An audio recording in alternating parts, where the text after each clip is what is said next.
Hello students, welcome back to my channel and this is your English teacher Anada Dubey with once again an important question for you, and this is the question of reading comprehension, where you get a passage and you are supposed to attempt some questions that are based on that passage. You get this question in almost every class from class 6 to 12 for different weightage of marks. Her class में इस question की weightage जो होती है वो अलग अलग होती है. If we see this from point of view of class 12, generally where the value of this question is 12 marks, in which we get 5 multiple choice questions, 5 very short answer type questions, and 2 questions are there based on the vocabulary. So the total value of this question is 12 marks. But in this year 2020, we are going to have 2 passages for comprehension, and each passage will carry 10 multiple choice questions with it, and so the total value of this reading comprehension question will be of 20 marks. So let's move ahead with the presentation. So what is comprehension? Comprehension means to comprehend. Comprehension जो है वो comprehend से आता है, जिसका meaning होता है understanding. So reading comprehension जो होता है वो ability होती है टेक्स्ट को रीड करने की, उस पढ़े हुए टेक्स्ट को प्रोसेस करने की, अंडरस्टैंड इट्स मीनिंग, उसको समझने की, और उसके बाद respond to the questions follow. जब आपने एक बार टेक्स्ट को पढ़ लिया, उसको अपने दिमाग में प्रोसेस कर लिया, what is actually wants to say, what are the inferences we need to make, और उसके मीनिंग्स को भी जब आपने समझ लिया, तो उसके बाद you are very much able कि जो क्वेश्चंस आपसे पूछे जा रहे हैं उनको आप रिस्पॉन्ड कर सकते हैं कि नहीं. An individual's capability to comprehend text is affected by his traits and skills. अलग अलग इंसानों के कुछ कैपेबिलिटीज और उसके कुछ इंडिविजुअल जो एबिलिटीज होती हैं वो किसी टेक्स्ट को कॉम्प्रहेंड करने के,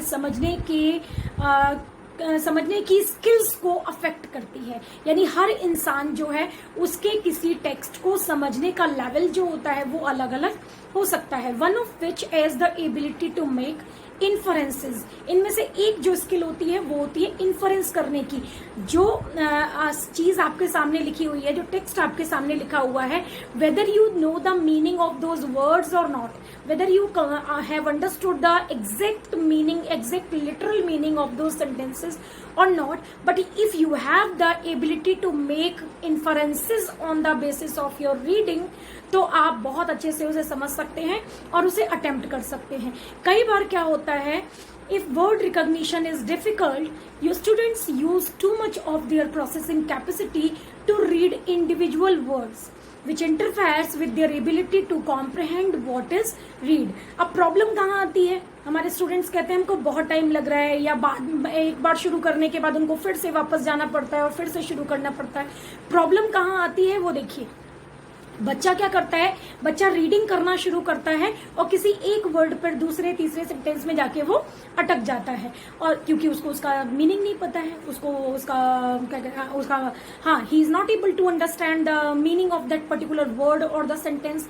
तो क्या करता है, वो अपने सारी प्रोसेसिंग एबिलिटी को उस सिंगल वर्ड पर फिक्स कर देता है. सारी प्रोसेसिंग एबिलिटी वही लगा देता है, उसका ध्यान करने की कोशिश करता है, उसको समझने की कोशिश करता है, और इतने ज्यादा एफर्ट वो एक वर्ड पे लगा देता है कि वही सारी प्रोसेसिंग एबिलिटी कंसंट्रेट हो जाती है और पीछे का जो उसने पढ़ा है वो सारा भूल जाता है. और इसी स्थिति में बच्चे को फिर से शुरू करना पड़ता है अगर उसे इसे समझना है तो यानी कि ये एक गलत तरीका है. ये बिल्कुल भी एडवाइजेबल नहीं है कि कोई वर्ड अगर आपको नहीं आ रहा है तो आप उसी पर टिक जाए, क्योंकि देखिए ये तो बहुत ही इंडिविजुअल चीज है जो हमने ऊपर भी कही कि इंडिविजुअल कैपेबिलिटी जो है वो बहुत हद तक सारे बच्चों की अलग अलग होती है. It's not possible for each and every word that he should know and he should understand the meaning of each and every word given in the passage. तो ये तो पॉसिबल ही नहीं है. इसके लिए बच्चे को इन्फरेंस करना आना चाहिए. इन्फरेंस करने का मतलब है कि उसे पढ़ने के बाद okay, if you don't know the meaning of that word it's fine, क्योंकि आप आगे बढ़िए और जब आप पूरे सेंटेंस का मीनिंग जैसे ही आपको क्लिक करेगा आपको उस वर्ड का भी अच्छा इसका मीनिंग ये हो सकता है, तो बस आपका काम चल गया, आप आगे बढ़िए। So approaches to improve reading comprehension is, जब रीडिंग कॉम्प्रहेंशन के समय जो बच्चे की अप्रोच होती है वो दो तरीके की होती है।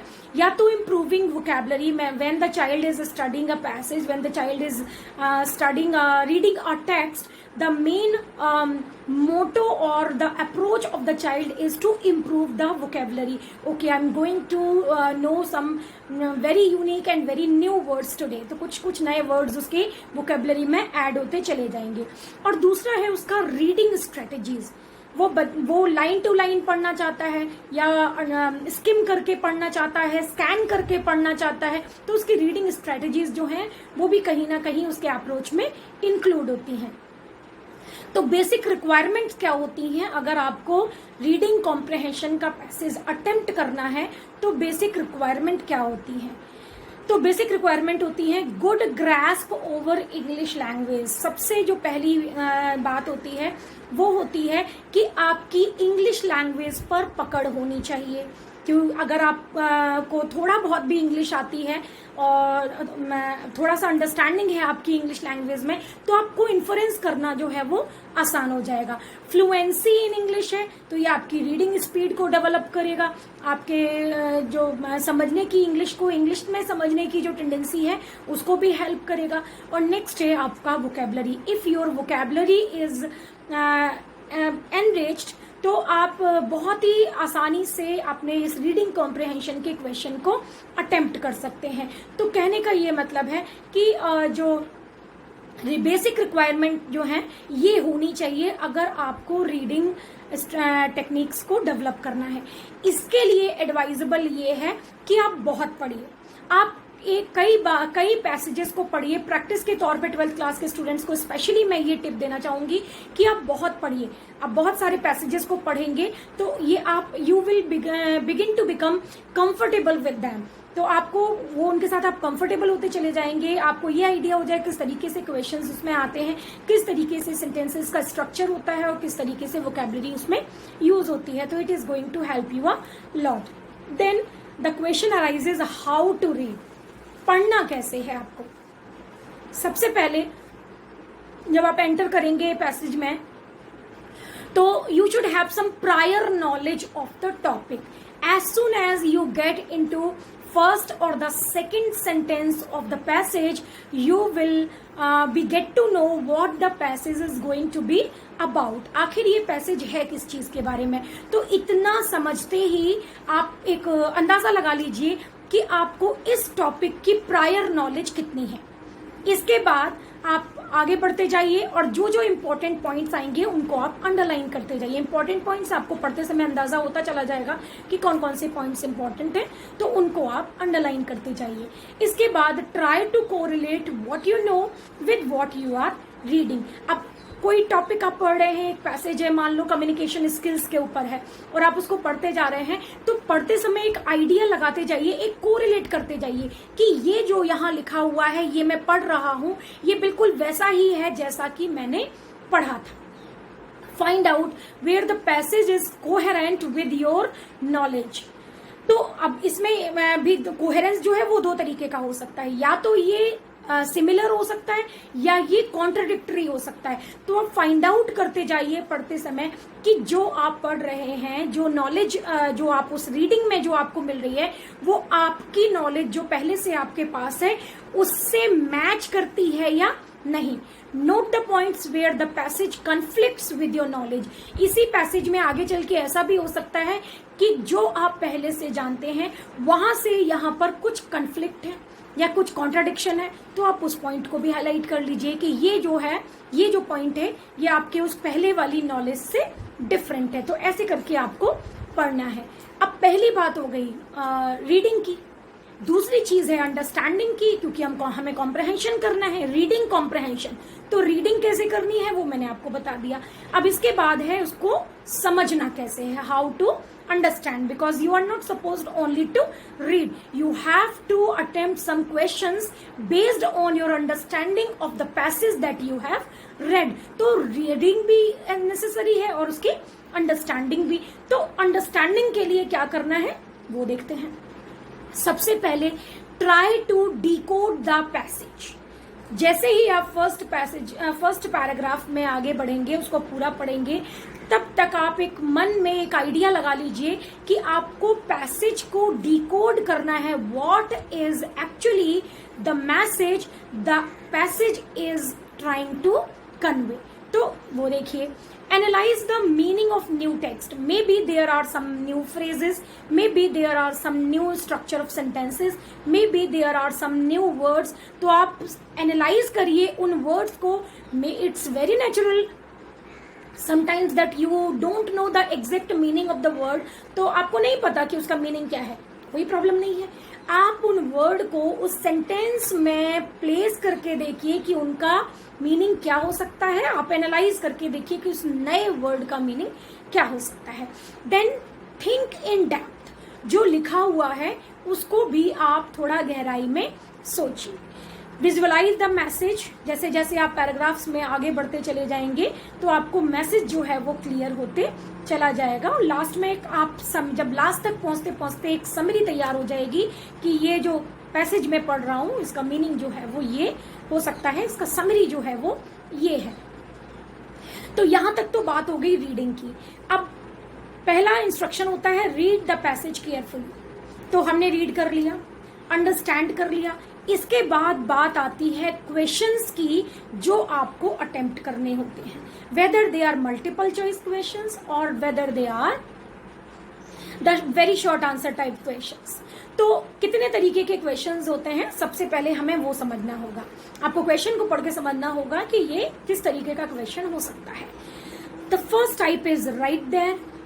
Second is think and search. We will cover these type of questions in detail in the next slides. So right there, think and search, author and you on your own. So these are the 4 types of questions you are going to get in your comprehension. So the first type was right there. तो पहला जो है वो right there type of questions हैं. ये जो right there type of questions वो होते हैं जिनका आंसर आपको एज इट इज क्वेश्चन में मिलेगा, टेक्स्ट में मिलेगा. आप क्वेश्चन आपने एज इट इज पढ़ा, उसके बाद आप पैसेज में गए और उसको जब आपने पढ़ना शुरू किया तो आपको एज इट इज सेंटेंस जो है वो या फ्रेज जो है वो आपको आंसर में मिल जाएगी. 1 राइट आंसर. बहुत सारे चीजें लिखे हुए हैं, ऑप्शंस लिखे हुए हैं साथ के साथ टेक्स्ट में, उनमें से आपको एक सही करेक्ट आंसर को चूज करना हो सकता है. अ वर्ड और a sentence in the passage. ये एक वर्ड भी हो सकता है और एक सेंटेंस भी हो सकता है जो पैसेज में से आपको ढूंढना पड़ेगा. नेक्स्ट जो है वो है think and search type of questions. So तो think and search type of questions में आपको सबसे पहले याद कर रिकॉल ऑफ द फैक्ट्स. आप एक बार पढ़ चुके हैं और जब आपने क्वेश्चन पढ़ा तो सबसे पहले आपको रिकॉल करना होगा फैक्ट्स का related to that question found directly in the text. हो सकता है कि आपने ऑलरेडी उस क्वेश्चन टेक्स्ट में उसको एज इट इज मिल गया हो, वो जो आपको जो फैक्ट्स यहाँ पर रिकॉल करने के लिए चाहिए, हो सकता है वो फैक्ट आपने टेक्स्ट में कहीं पाए हो. Found in more than 1 place. ऐसा भी हो सकता है कि एक से ज्यादा जगह पर वो फैक्ट नोटेड हो, तो आपको उनको आइडेंटिफाई करना पड़ेगा. Requires student to think and search in the passage. तो सारे क्वेश्चंस में एक ना एक क्वेश्चन आपका ऐसा रहेगा ही रहेगा जो स्टूडेंट को सोचने के लिए मोटिवेट करेगा या उसको सर्च करने के लिए मोटिवेट करेगा कि वो कैसे अपनी थिंकिंग पे बेस करके अपने आंसर को पैसेज में सर्च कर सकता है. The next type of questions are author and you. जहां 2 लोग हैं, एक ऑथर है उसका पॉइंट ऑफ व्यू है और एक रीडर है यानी आप हैं, आपका पॉइंट ऑफ व्यू है. तो questions require the reader to correlate. Questions चाहता है कि आप ये कोरिलेट करें व्हाट दे ऑलरेडी नो, कि आप इस पैसेज को जो आप पढ़ रहे हैं उसके अलावा इसके बारे में आप पहले से क्या जानते हैं, with what they have learn from reading the text. क्या आप जानते हैं और क्या आपने इस टेक्स्ट में पढ़ा है, ये आपको पहले से जानना होगा और उसे कोरिलेट करना होगा. इसके बाद स्टूडेंट्स के लिए जो मस्ट है वो ये है अंडरस्टैंड द टेक्स्ट. आपको टेक्स्ट समझना ही होगा. I am not saying the words each and every word, each and every sentence. No, I am don't mean to say that यहाँ मतलब है पूरे टेक्स्ट को अंडरस्टैंड करने से एक मोटा मोटा आइडिया आपको टेक्स्ट के बारे में होना चाहिए, what it is about, and relate it to the prior knowledge, और उसके बारे में जो आपका बेसिक नॉलेज है उससे आपको इसे रिलेट भी करना पड़ेगा। तो ये है आपको जो पहले से करना है। Next is on your own. जो लास्ट टाइप ऑफ क्वेश्चंस हैं वो ये हैं ऑन योर ओन। आपको खुद को इनके आंसर्स जो है वो बनाने में, you are not going to, you can get hints in the text about these questions, लेकिन एग्जैक्ट आंसर्स आपको कहीं नहीं मिलेंगे। आपने उनको पढ़ा है, उसके बेसिस पे आपको खुद ही इसका आंसर देना है। Questions and are answered based on a student's prior knowledge. आपने टेक्स्ट पढ़ लिया, नो प्रॉब्लम, लेकिन उस पर जो आपकी पहले से जो नॉलेज है उसके बारे में, उस पर बेस्ड आपका ये क्वेश्चन हो सकता है, और आपका जो एक्सपीरियंस है उस पर भी ये बेस्ड हो सकता है। यहाँ एक बात नोट कर लीजिए कि रीडिंग द टेक्स्ट में not be helpful while answering these types of questions. आप कितना भी क्यों ना पढ़ लीजिए टेक्स्ट को, कितना भी टाइम वेस्ट क्यों ना कर लीजिए, this is not going to help you while answering these types of questions. तो आपको जैसे ही अंदाजा होता है कि ये क्वेश्चन इस टाइप का है, तो आप अपना टाइम वेस्ट मत करिए। आपका अपना नॉलेज है, आपका अपना एक्सपीरियंस है, उसके बेसिस पर आप अपने आंसर को करने की कोशिश करिए। यहाँ मैं एक और बात बता देती हूँ, ये जो प्रोसेस मैंने आपको बताया है, it can seem to you a little bit time consuming, a little bit long. कई बार बच्चे कंप्लेंट भी करते हैं कि मैम पूरा का पूरा टाइम जो है वो लगभग 1 घंटा, कभी 45 मिनट्स या इससे भी ज्यादा टाइम जो है उन्हें सिर्फ इस फर्स्ट क्वेश्चन को अटेम्प्ट करने में लग जाता है, यानी कि रीडिंग कॉम्प्रिहेंशन को अटेम्प्ट करने में लग जाता है।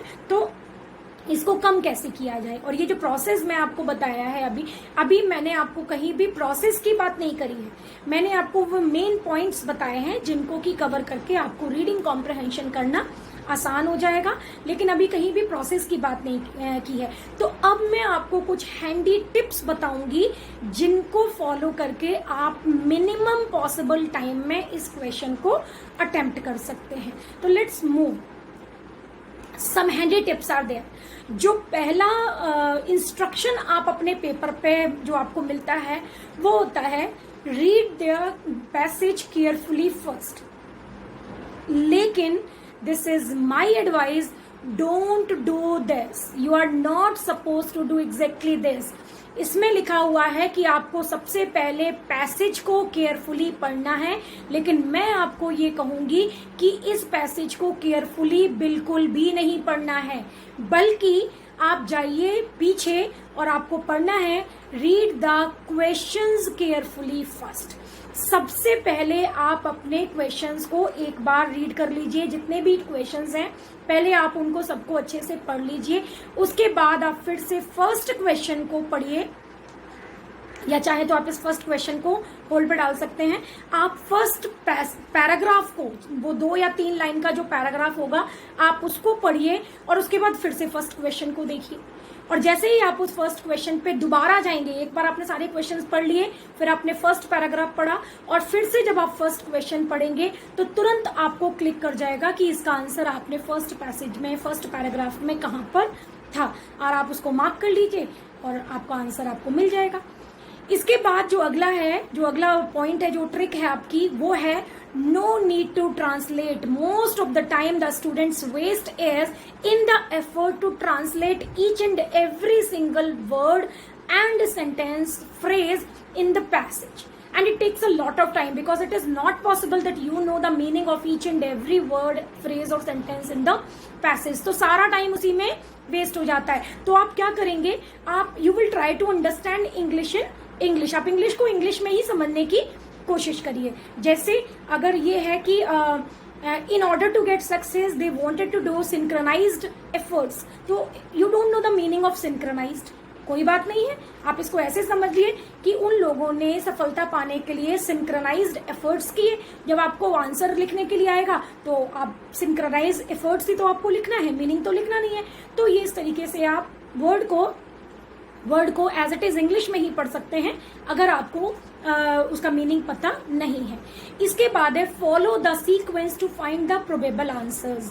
ये 100% तो नहीं होता, लेकिन 90% ये काम करता है कि जो क्वेश्चंस जिस सीक्वेंस में होते हैं उसी सीक्वेंस में वो आपके टेक्स्ट में रहते हैं। फॉर एग्जाम्पल फर्स्ट क्वेश्चन है तो it may be it you are going to find it in the first paragraph, then second question in second or third paragraph, third question in third or fourth paragraph, fourth question in fourth or fifth paragraph। तो इस तरीके से आप एक sequence में बढ़िए, आप question पढ़िए, फिर लाइंस में आगे चलिए, आपको एक क्वेश्चन का आंसर मिल गया, आप तुरंत अगला क्वेश्चन पढ़िए और अगले पैराग्राफ में आगे बढ़िए, है ना। तो ऐसे करके आपको आंसर्स मिल जाएंगे। Look for keywords for MCQs. जहां तक एमसीक्यू की बात आएगी, attempt the vocabulary questions in the last, ये हम लास्ट में करेंगे। जो लास्ट के 2 वर्ड्स होंगे जिनके आपको अपोजिट वर्ड या सेम मीनिंग सिनोनिम ढूंढना है, उन क्वेश्चन को आप लास्ट में करेंगे, क्योंकि जब आप मल्टीपल चॉइस क्वेश्चंस कर चुके होंगे और very short answer type questions कर चुके होंगे तो 99% प्रोबेबिलिटी रहेगी कि वो वर्ड जिसकी जरूरत आपको वोकेबलरी में मिलनी है, पढ़नी है, वो वर्ड आपकी आंखों के सामने से गुजरा हो, और जब आपको लास्ट में इसे ढूंढने चलेंगे तो बहुत ही आसानी से ये वर्ड आपको मिल जाना है। Next is multiple choice questions वाली बात। यहाँ आप कीवर्ड देखिए, ठीक है, तो कीवर्ड देखिए, आपके क्वेश्चन में कोई कीवर्ड हो सकता है, जैसे इंस्टीट्यूशन, ठीक है, और आपने फर्स्ट पैराग्राफ में पढ़ना शुरू किया, वहां पर भी एक वर्ड आया इंस्टीट्यूशन, तो आप तुरंत क्लिक कर जाएगा कि इसके आसपास ही कहीं आपका आंसर होगा, तो उस की वर्ड को आप स्पॉट करना सीखिए। इसके बाद है लुक फॉर एलिमिनेटिंग ऑप्शंस। ऐसा भी हो सकता है कि आपको जो चारों ऑप्शंस दिए गए हैं उसका डायरेक्ट आंसर कहीं ना मिले, तो आप क्या करेंगे, अपनी अंडरस्टैंडिंग के बेसिस पर ऑप्शंस को एलिमिनेट करिए। ये नहीं हो सकता, ये नहीं हो सकता, ये नहीं हो सकता, तो ऑब्वियसली जो बचा है वो आपका आंसर होगा। तो ये आप एमसीक्यू में इस स्ट्रेटेजी को लगाएंगे। उसके बाद है be very precise for very short answer type questions.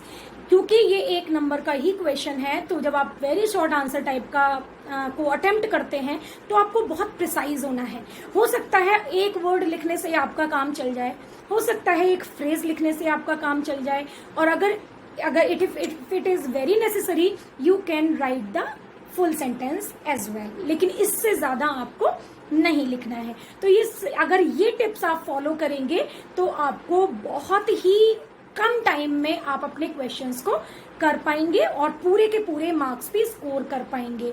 ये मैं फिर से आपको कह देती हूँ कि इन टिप्स को फॉलो जरूर करिए ताकि आपका टाइम भी बचे और आप बहुत एक्यूरेटली इस क्वेश्चन को अटेम्प्ट कर पाएं। तो क्या करना है आपको, पहले आप सारे क्वेश्चंस पढ़िए, उसके बाद फर्स्ट पैसेज को पढ़िए, फिर से फर्स्ट क्वेश्चन पढ़िए, आपको आपका आंसर मिल जाएगा। इसके बाद अगला क्वेश्चन पढ़िए, अगले पैराग्राफ में चलिए, फिर अगला क्वेश्चन पढ़िए, फिर आगे चलिए। ऐसे आगे आगे बढ़ते बढ़ते आपका पैराग्राफ में रीडिंग भी आगे चलती जाएगी और आपके क्वेश्चंस भी साथ के साथ सॉल्व होते चले जाएंगे।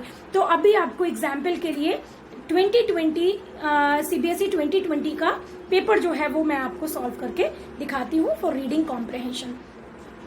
सो let's move on to the questions first. So the first question is the first green corridor in India was created in, इसके बाद अगला question, the organization which is framing a proposal to airlift cadaver organs is, तो इस ये questions जो हैं इनको हम ढूंढना शुरू करते हैं। तो सबसे पहले ग्रीन कॉरिडोर की बात आई है, द फर्स्ट ग्रीन कॉरिडोर की बात आई है, तो यहाँ हम आगे नहीं जाएंगे, ठीक है, हमने एक नजर मार ली इस पे। Once an organ donors family gives its consent and the organs are matched to recipient, medical professionals are faced with the onerous challenge of transporting organs while ensuring that the harvested organs reaches its destination in the shortest possible time. This is done in order to preserve the harvested organs and involves the police and especially the traffic police department. पहला paragraph आपको पढ़ना है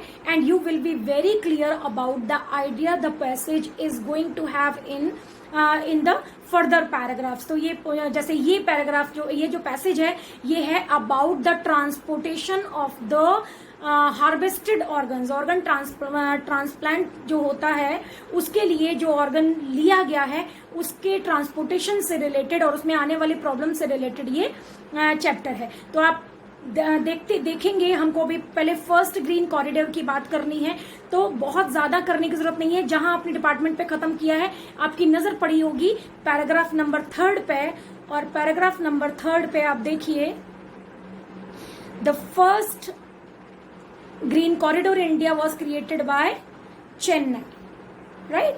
तो ये आप आगे बढ़ेंगे इसके साथ, चेन्नई मिल गया आपको।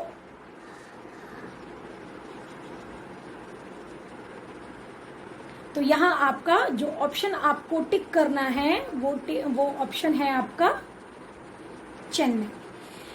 इसके बाद हम चलते हैं नेक्स्ट क्वेश्चन पे। The organisation which is framing a proposal to airlift cadaver organs is, again आप चलिए पैराग्राफ नंबर 5 में, और यहां आप देखिए पैराग्राफ नंबर 5 थर्ड सेंटेंस है आपका, national organ and tissue transplant organisation NOTTO, right. तो so this is the answer you are going to have, सी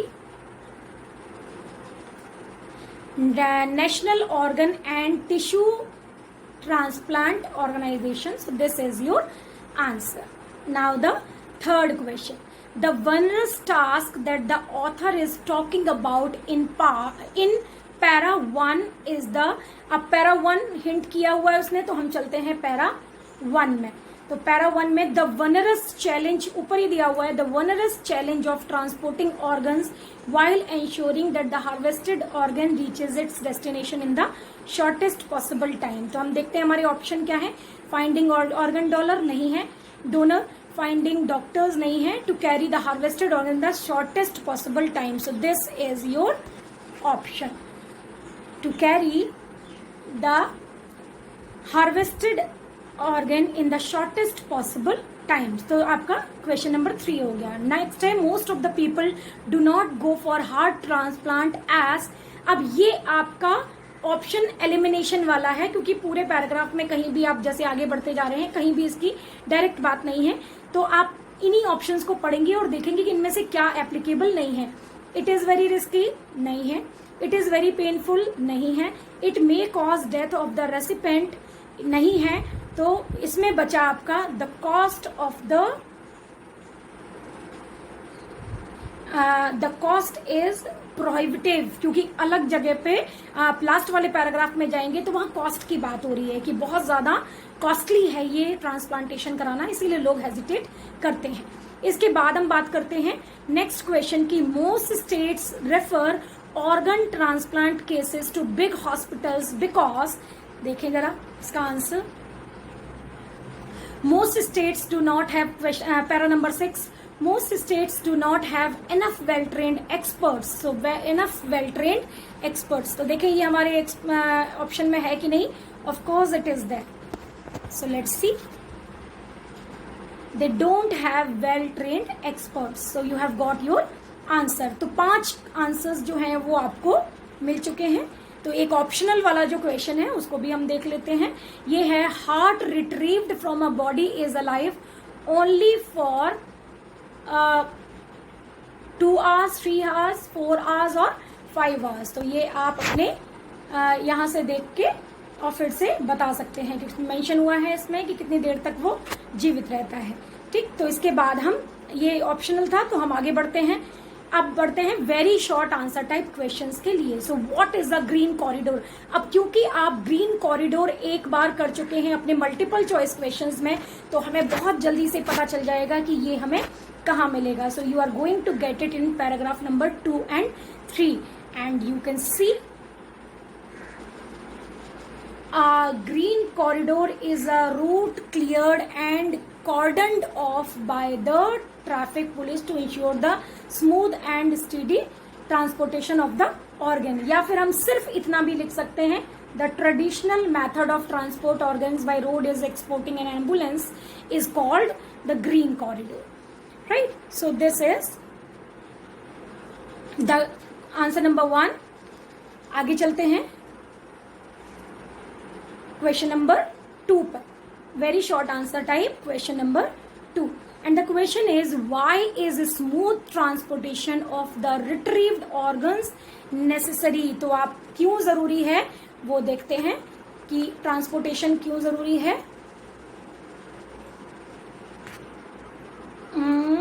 आप फर्स्ट वाला जो पैसेज था उसमें भी देख सकते हैं, the harvested organs reaches its destination the shortest possible time, क्योंकि उसकी इसकी अगली लाइन देखिए, this is done in order to preserve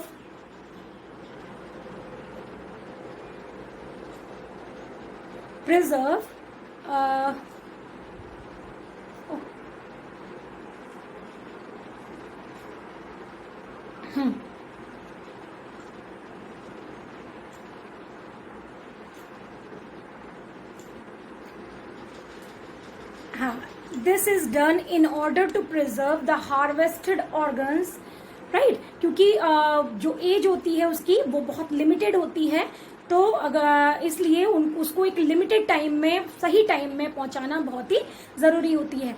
इसी का आंसर जो है वो हमें यहाँ पे भी मिल सकता है। आप यहाँ देखें,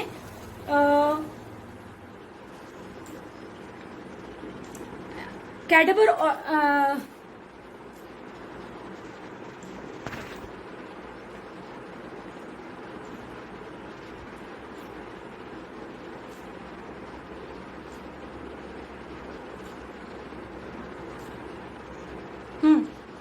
this is here, cadaver organs have a short life, right, तो ये भी आपका आंसर हो सकता है। आप फर्स्ट पैराग्राफ से भी रेफरेंस लेके अपना आंसर लिख सकते हैं, या ये फिफ्थ पैराग्राफ में भी एज इट इज आंसर दिया हुआ है कि ये जो ऑर्गन ट्रांसप्लांटेशन के लिए आपने लिया है, इसे इस हार्वेस्टेड ऑर्गन की लाइफ बहुत लिमिटेड होती है।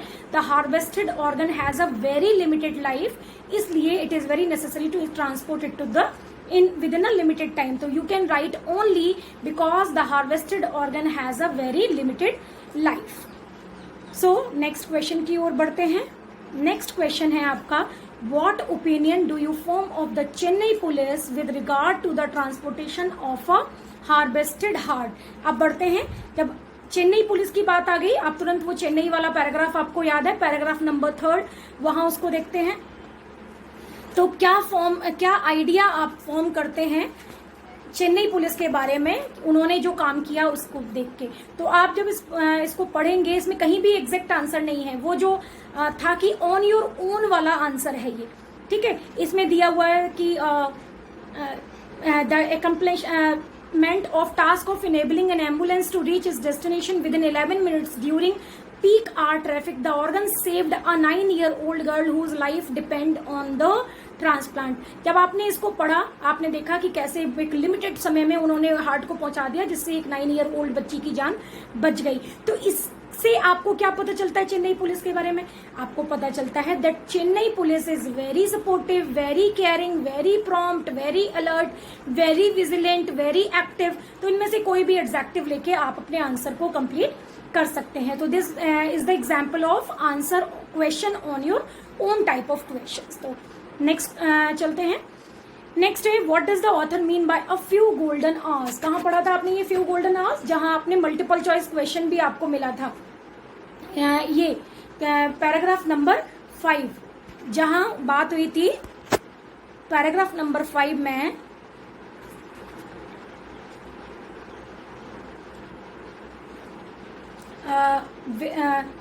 cadaver organs have a short life and so transplant should be done within a few golden hours। so few golden hours से मतलब क्या है? the limited possible time in which the heart is alive or the organ is alive। वो जो सबसे shortest possible time होता है transplantation के लिए हार्वेस्टेड ऑर्गन का, उसी से मतलब है few golden hours। इसके बाद नेक्स्ट है आपका, how much does heart transplantation cost a patient in a private hospital। So let's move on to the last paragraph where the answer has been given, and the answer is 15 to 20 lakhs। तो आपको सिर्फ 15 to 20 lakhs लिखने से काम चलेगा, आपका answer complete है। तो देखा आपने, कहीं पर पूरा सेंटेंस की जरूरत है, कहीं पर कुछ फ्रेजेस की जरूरत है, और कहीं पर कुछ वर्ड्स लिखने से ही या एक वर्ड लिखने से ही आपका आंसर कंप्लीट हो जा रहा है।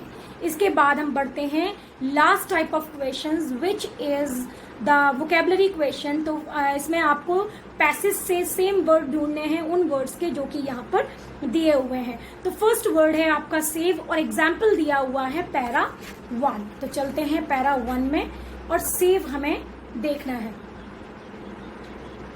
Once an organ donors family यहाँ नहीं है। The wondrous challenge of transporting organs while ensuring that the harvested organ reaches destination in the shortest possible. This is done in order to preserve the harvested organ. This is done in order to preserve. तो answer है आपका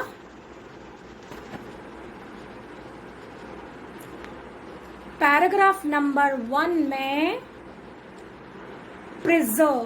preserve is your answer, right. तो चलते हैं आगे दूसरे word की तरफ। दूसरा वर्ड है आपका अचीव्ड और कैरीड आउट, किसी काम को सफलता से पूरा कर लेना। तो अब हम देखते हैं ऐसी जगह जहां पर काम को पूरा होने की बात है, और इन्होंने पैराग्राफ दिया हुआ है पैरा 3। अब पैरा 3 अगेन आपका चेन्नई वाला जो है ग्रीन कॉरिडोर वाला।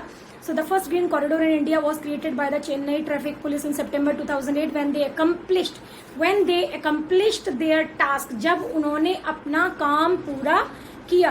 तो आपका काम पूरा करना, ये आ गया आपका answer. The word is accomplished, so this is your answer। तो देखा आपने कितने जल्दी और कितनी ट्रिक से आप जल्दी से जल्दी लिमिटेड टाइम में सारे क्वेश्चंस को एक्यूरेटली कंप्लीट कर सकते हैं।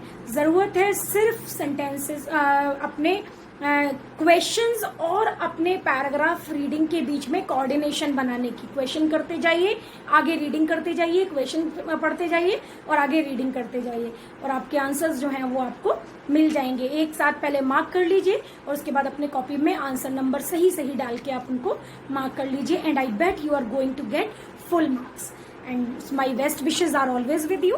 Thank you.